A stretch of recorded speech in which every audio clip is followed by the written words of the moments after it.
Permata TV YouTube Indonesia dengan bangga mempersembahkan sebuah storytelling kekinian abad ini, diangkat dari karya besar Esa Mintarja yang sangat populer di masanya, berlatar belakang kisah tanah Jawa masa lampau, tepatnya di penghujung kejayaan kerajaan tanah Jawa, dengan judul Kisah Api di Bukit Menoreh.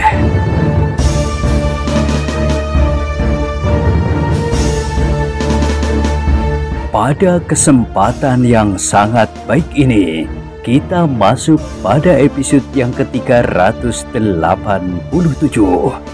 Selamat menikmati.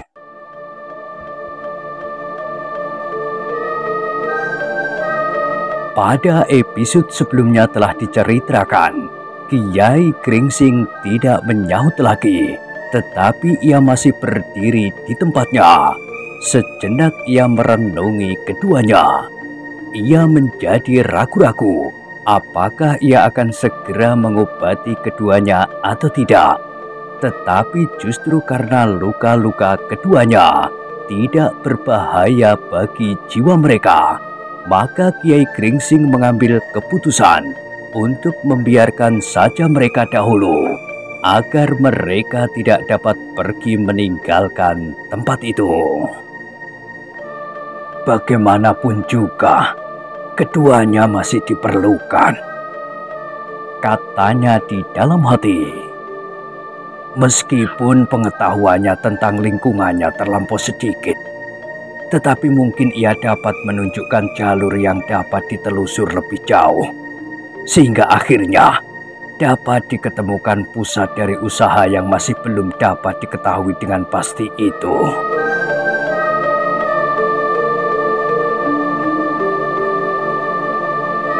Sudahlah, berkata Kiai Gringsing kemudian, aku juga tidak akan mengganggu kalian.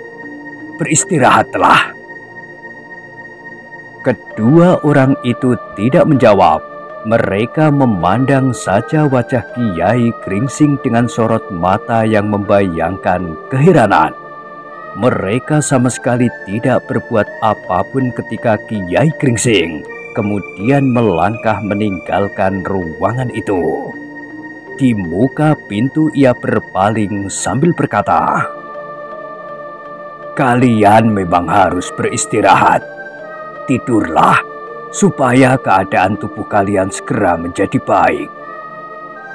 Kedua orang itu sama sekali tidak menjawab, selain memandang dengan mata mereka yang hampir tidak berkedip.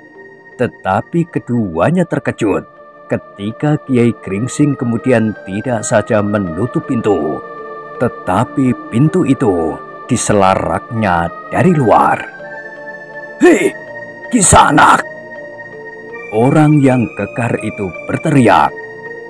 Apa artinya ini? Tidak apa-apa, jawab Kiai Gringsing dari luar. Supaya kalian dapat beristirahat dengan tenang. Jangan cemas, aku tidak akan pergi jauh. Aku selalu ada di sekitar tempat ini, sehingga apabila kalian memerlukan aku, kalian dapat berteriak memanggil. Tetapi pintu itu diselarak. Tidak apa-apa, sudah aku katakan, tidak apa-apa. Buka sajalah, buka sajalah. Kalau aku memerlukan keluar dari tempat ini, aku tidak usah berteriak memanggil siapapun.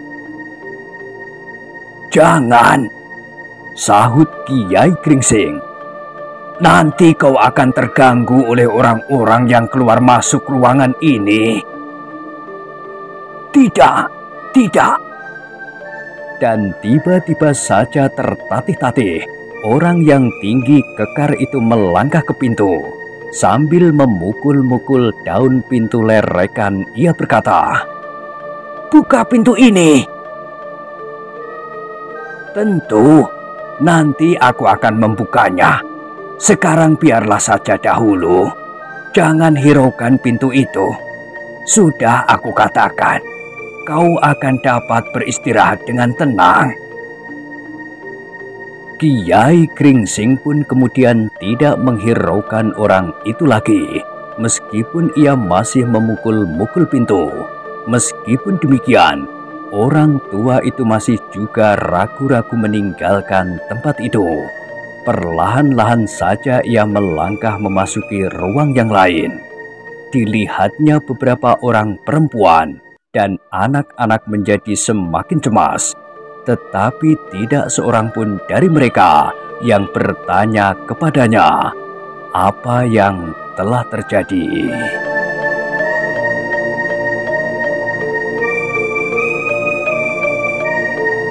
Jangan takut, berkata Kiai Gringsing, karena ia yakin perempuan-perempuan itu telah mendengar suara orang yang tinggi kekar itu berteriak-teriak.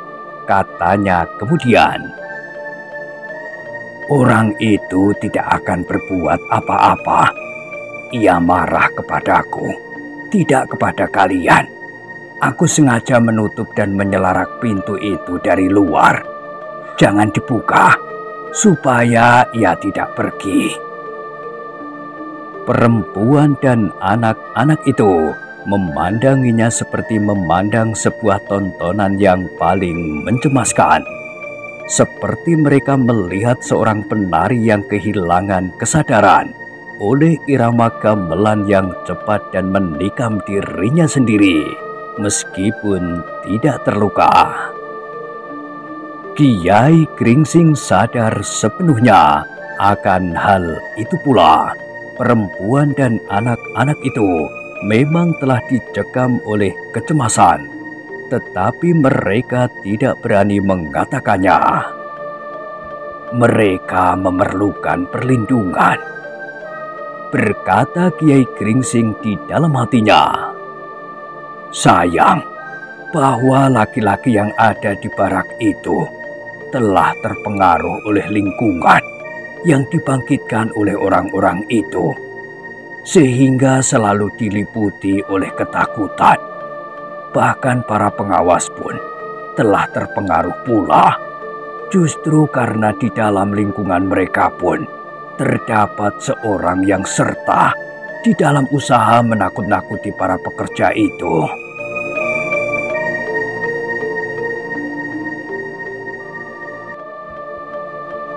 Dalam pada itu, tiba-tiba saja Kiai Gringsing teringat kepada kedua muridnya. Mungkin ia dapat membagi tugas. Salah seorang tetap di gardu pengawas, yang lain menunggui kedua orang ini. Kiai Gringsing tiba-tiba mengangguk-anggukkan kepalanya. Katanya kepada perempuan dan anak-anak yang ketakutan itu, "Tunggulah sebentar, aku akan mencari kawan untuk kalian." Kiai Gringsing pun kemudian segera pergi dengan tergesa-gesa kembali ke barak. Ia mengajak beberapa orang yang masih mempunyai sedikit keberanian untuk mengubur mayat dukun yang terbunuh oleh pisau belati beracun. Pisaunya sendiri yang dilemparkannya kepada pemimpin pengawas, tetapi yang kemudian justru kembali menikam punggungnya. Kepada beberapa orang yang lain ia berpesan bahwa sebentar lagi anaknya akan datang dan memerlukan beberapa kawan sekedar untuk menghilangkan kejemuan, menunggui kedua orang yang sedang beristirahat di sebelah dapur.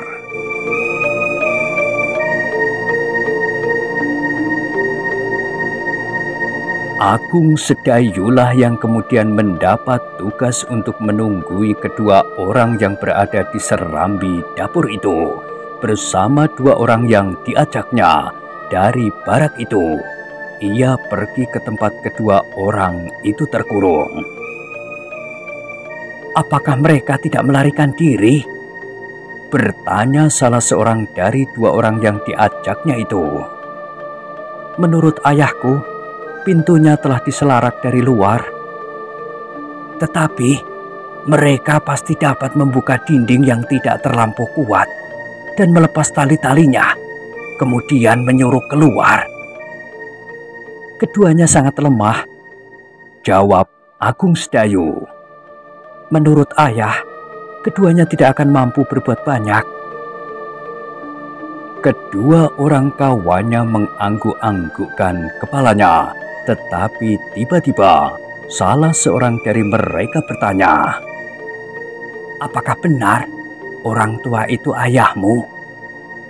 Agung Sedayu mengerutkan keningnya. "Iya, kenapa?" Jawabnya, "Wajahmu sama sekali tidak mempunyai persamaan dengan orang tua itu. Apakah kau anak tirinya?" "Bukan, aku memang anaknya."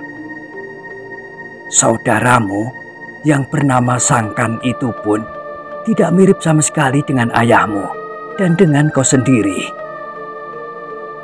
Agung Sedayu tersenyum. Jawabnya, "Kalau ia tidak segemuk itu, kalian akan segera melihat persamaan itu. Tetapi ia menjadi sangat gemuk sehingga kehilangan bentuk." Kedua orang yang mengawaninya itu pun mengangguk-anggukkan kepalanya.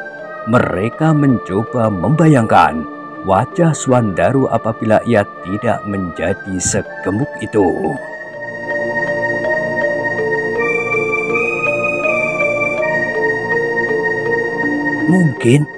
Mungkin, yang seorang berdesis. "Apa yang mungkin?" bertanya kawannya. "Kalau anak muda itu tidak terlampau gemuk, mungkin ia mirip dengan kakaknya dan ayahnya." "Tetapi," bertanya yang lain, "kenapa adikmu dapat segemuk itu, tetapi kau tidak?" "Anak itu lahir di musim hujan dan aku lahir di musim kemarau," jawab Agung Sedayu sambil tersenyum. Kedua orang itu pun tersenyum pula. Sekilas mereka melupakan kecemasan yang selama ini telah mencekam seluruh isi barak dan orang-orang yang masih bersembunyi di sekitar tempat itu. Sejenak kemudian mereka saling berdiam diri. Mereka melangkahkan kaki mereka dengan ayunan yang teratur, justru karena mereka sedang tenggelam dalam angan-angan masing-masing. Kadang-kadang terlintas di kepala kedua orang yang mengawani Agung Sedayu itu ketakutan dan kecemasan yang selama ini selalu menghantui seisi barak dan bahkan para pengawas.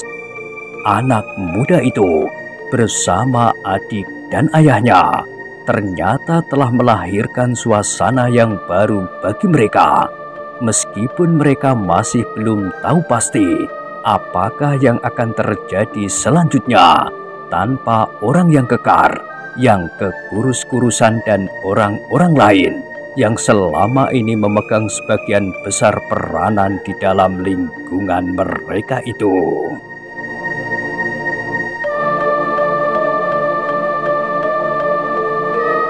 "Orang-orang ini akan segera menggantikan mereka," berkata kedua orang itu di dalam hatinya. "Dan kami semuanya masih belum mengetahui apakah keadaan akan menjadi lebih baik atau bahkan sebaliknya." Sambil merenungi angan-angan masing-masing, maka mereka pun kemudian menjadi semakin dekat dengan barak yang sebagian telah dipergunakan sebagai dapur. "Kita sudah hampir sampai," desis Agung Sedayu. "Iya, tetapi bagaimana kalau kedua orang itu sudah menjadi pulih kembali dan melarikan diri? Kita akan mencegah mereka. Kalau mereka melawan, kita akan menangkap mereka." Kedua kawan Agung Sedayu itu tidak menyahut, tetapi mereka merasa ngeri apabila mereka pun harus berkelahi menangkap kedua orang yang selama ini mereka takuti.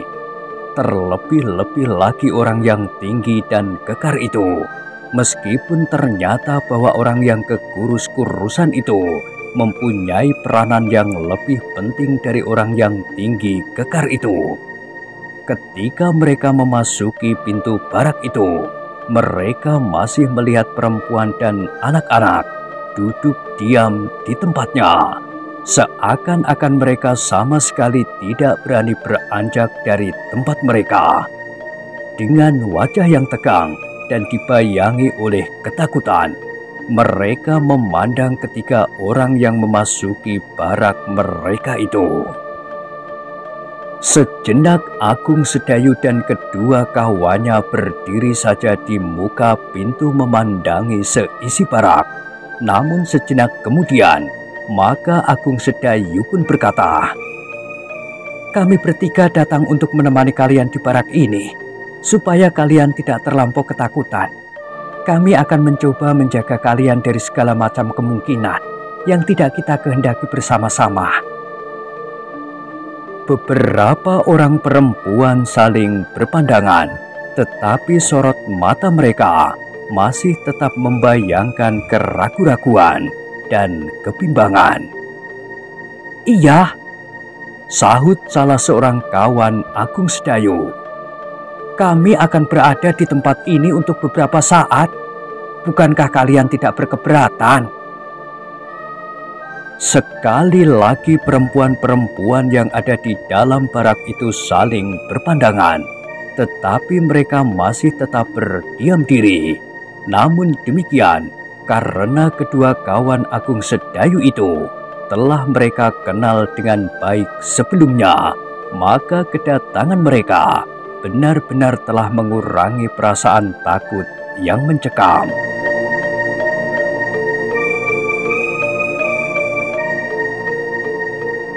Sejenak kemudian, maka Agung Sedayu pun berkata kepada kedua kawannya, "Tinggallah kalian di sini, aku akan melihat apakah kedua orang itu masih ada di tempatnya."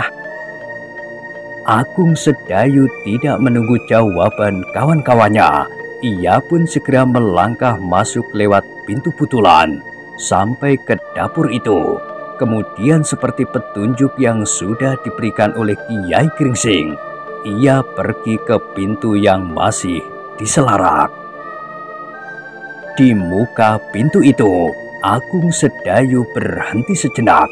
Dengan seksama ia mencoba mendengarkan tarikan nafas dari dalam, sedang ia sendiri berusaha untuk menahan nafasnya sebaik-baiknya. "Mereka masih ada di dalam," desis Agung Sedayu di dalam hatinya.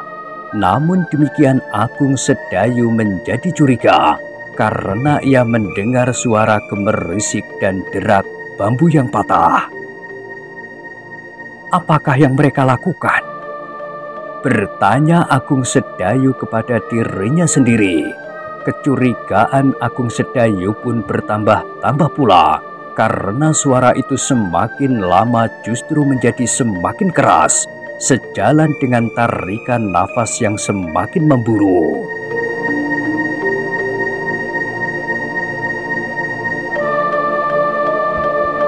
Agung Sedayu menjadi ragu-ragu sejenak.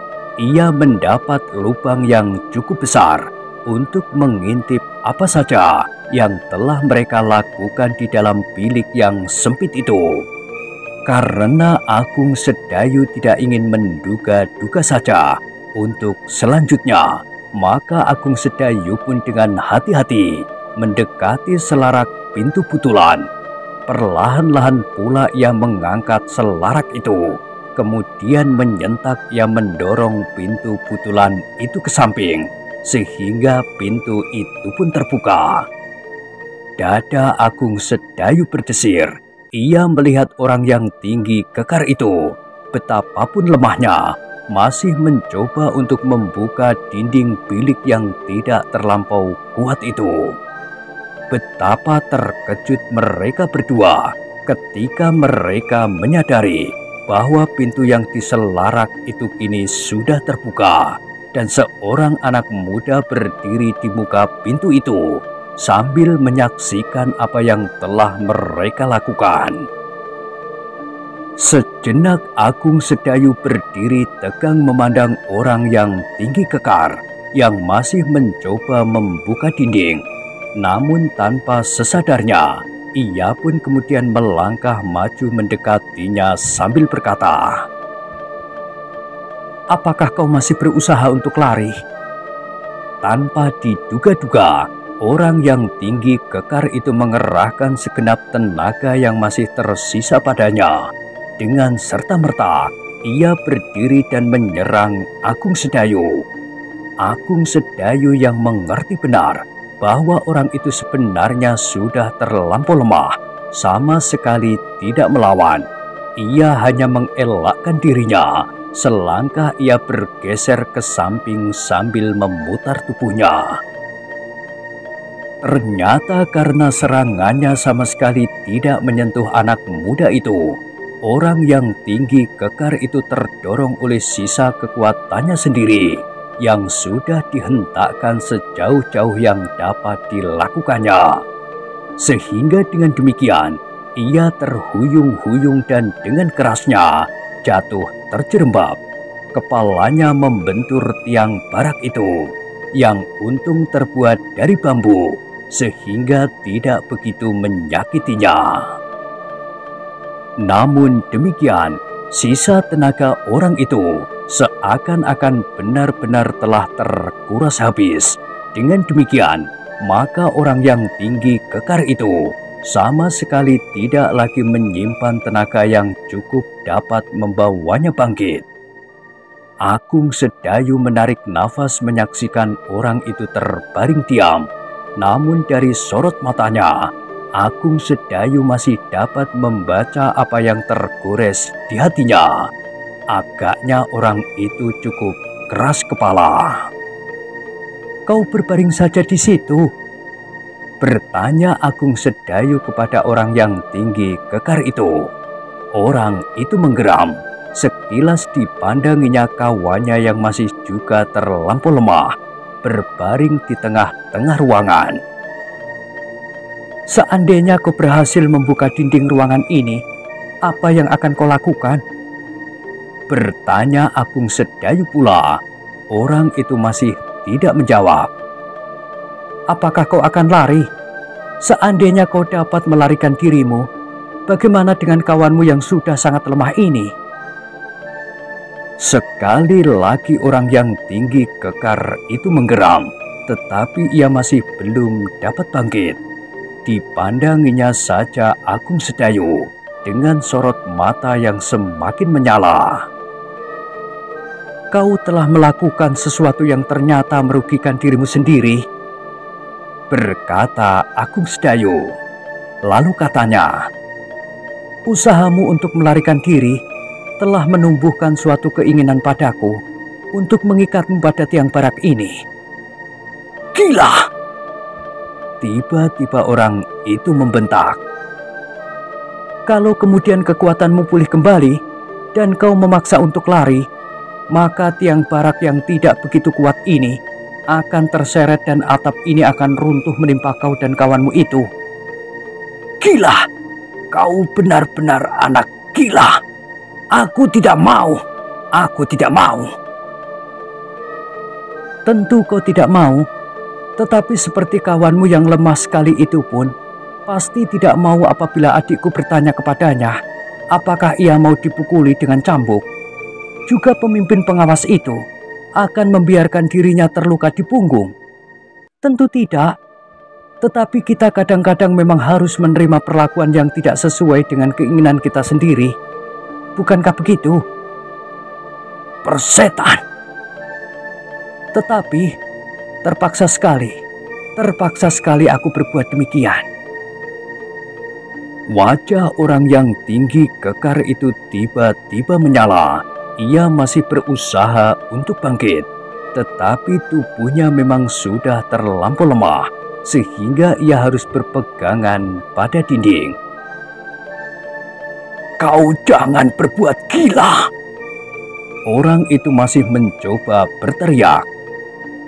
"Tidak, aku berbuat demikian Karena kau sama sekali tidak mau menunjukkan sikap bersahabat, kau masih juga ingin melarikan diri. Wajah orang itu kini berubah menjadi liar. Sejenak ia memandang berkeliling. Kemudian dengan tiba-tiba saja, ia meloncat dan mencoba berlari menerobos pintu. Agung Sedayu tidak segera mengejarnya. Ia tahu bahwa orang itu tidak mempunyai tenaga yang cukup untuk melarikan diri dari bilik itu. Dengan demikian, maka dengan tenang Agung Sedayu melangkah keluar pintu ruangan itu. Ia menarik nafas ketika ia melihat orang yang tinggi kekar itu terjerembab di muka perapian. Untunglah bahwa api memang sudah padam, sehingga tangannya yang terperosok ke dalamnya tidak terbakar karenanya, meskipun abunya masih cukup panas. "Sudah aku katakan," berkata Agung Sedayu, "kau masih terlampau lemah dan kau tidak akan dapat ingkar dari perlakuan yang harus kau jalani. Marilah, aku tolong kau kembali ke ruang kecil itu." "Tidak, tidak." Tetapi Agung Sedayu tidak menghiraukannya lagi. Diangkatnya orang itu untuk berdiri dan dipapahnya kembali ke dalam bilik sempit dan pengap itu.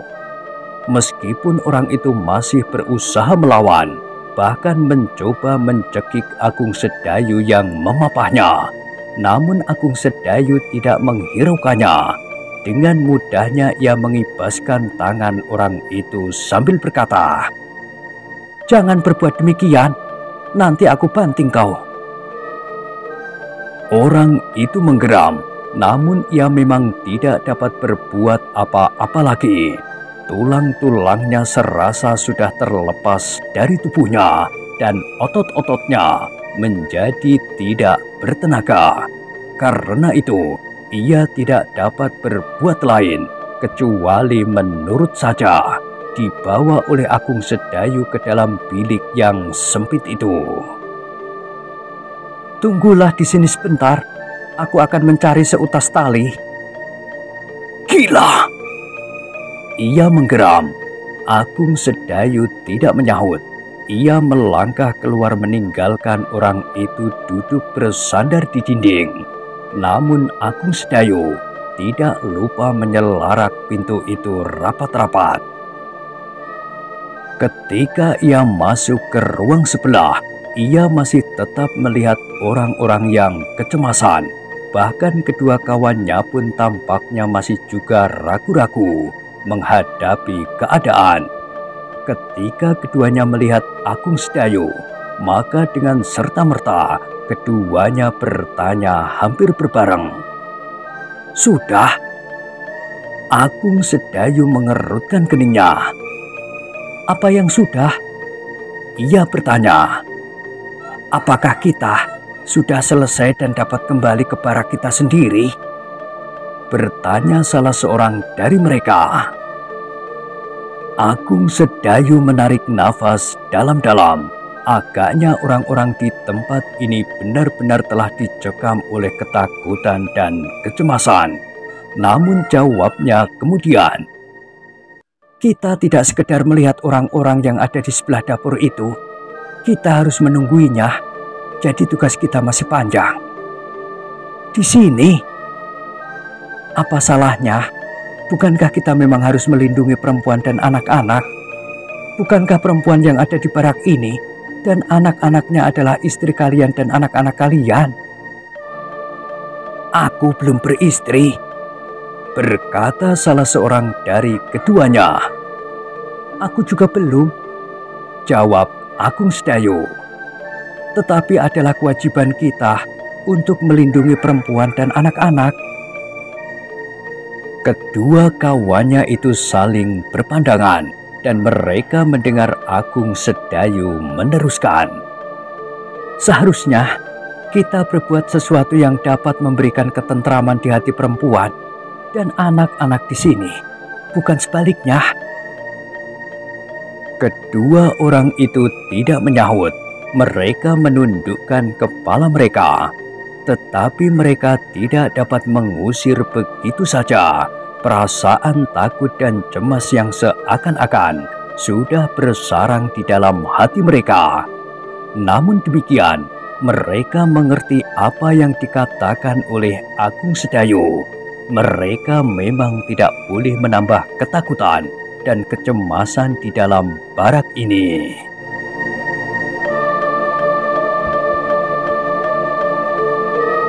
"Duduklah di situ," berkata Agung Sedayu kemudian.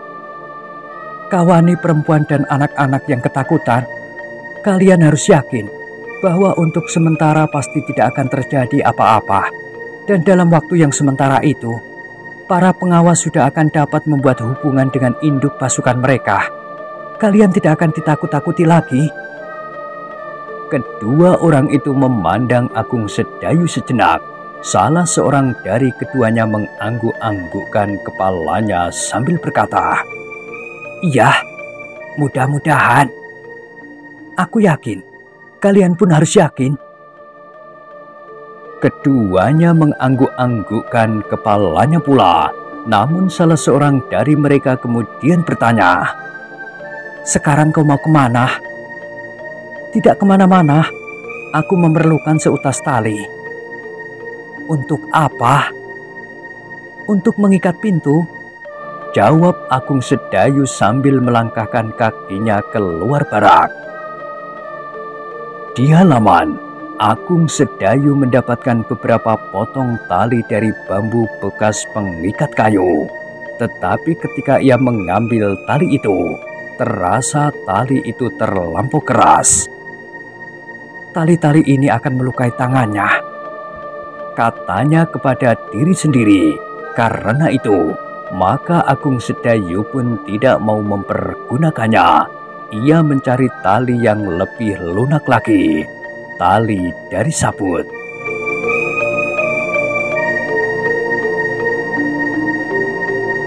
Akhirnya ia menemukannya di sudut barak itu. Mungkin tali itu bekas tali pengikat barang-barang dan alat-alat untuk dapur. Meskipun tali itu bukan tali dari sabut, tetapi dari lulup kayu. Namun tali itu cukup lunak untuk mengikat orang yang keras kepala itu. Agung Sedayu pun kemudian membawa tali itu masuk ke dalam bilik kecil di sebelah dapur. Orang yang tinggi kekar itu telah merangkak dan bergeser dari tempatnya. Ia masih berusaha melepas tali-tali dinding, tetapi ia masih belum berhasil ketika Agung Sedayu masuk ke dalam bilik itu. "Tidak, aku tidak mau!" Orang itu tiba-tiba berteriak ketika ia melihat Agung Sedayu membawa seutas tali. "Jangan melawan," berkata Agung Sedayu. "Kalau kau melawan, tanganmu mungkin akan terluka. Tetapi kalau kau diam, maka tidak akan menumbuhkan gangguan apapun padamu." "Aku bukan seekor kerbau yang membiarkan hidungnya dicocok dengan tali keluh. Tidak, aku tidak mau." "Apakah kau ingin aku melubangi hidungmu seperti seekor kerbau?" "Tidak, tidak." "Kalau begitu, serahkan tanganmu. Aku akan mengikatnya pada tiang ini." Mata orang itu menjadi merah menyala, tetapi ia akhirnya harus menyadari bahwa tenaganya benar-benar sudah tidak dapat dipergunakannya lagi. Meskipun demikian, ia masih meronta juga ketika Agung Sedayu kemudian mengikat tangannya.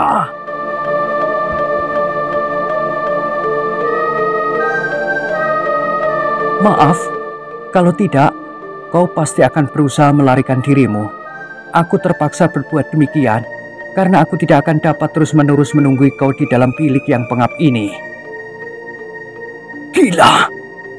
orang itu berteriak. "Kau sangka aku kerasan tinggal di dalam bilik ini?"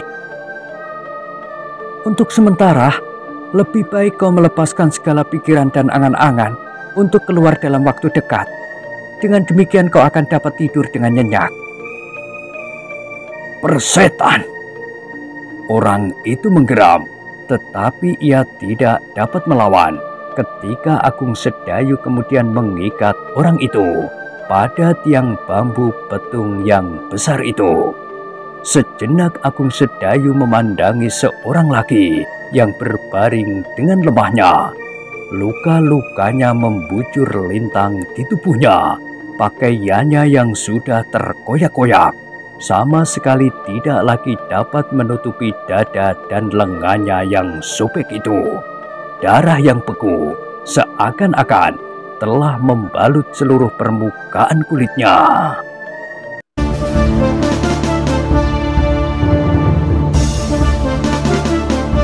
Nah, bagaimanakah kisah selanjutnya? Silahkan ikuti terus kisah Api di Bukit Menoreh pada episode berikutnya. Sampai jumpa.